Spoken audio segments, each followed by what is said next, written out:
কাকতালীয় ভাবে জীবনের বড় একটা সময় হাসিনার চেয়ে বেশি সময় ভারতেই ছিলেন।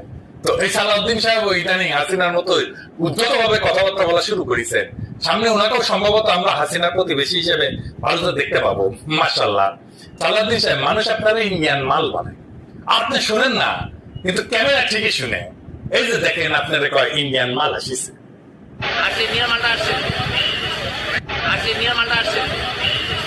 একজন নেতার চেহারা, পোশাক, স্টাইল, ফ্যাশন এ সমস্ত ইতিহাসের পাতায় জায়গা করে নেয় না। ইতিহাস মনে রাখেন নেতৃত্বের সততা, আত্মত্যাগের পরিমাণ, আর সেই নেতার অবস্থান দুর্দিনে কোথায় ছিল।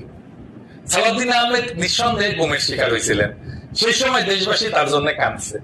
কিন্তু একজন মজলুম যখন বিলাসের চাদরে নিজেকে মুড়ায় ফেলেন, যখন নিজের গুমের বিচার আন্তর্জাতিক ভাবে দাবি না কইরা তার রাজনৈতিক মূলধন বানায় ফেলেন, তখন প্রশ্ন ওঠেই, এবং এই প্রশ্ন তার ব্যক্তিগত।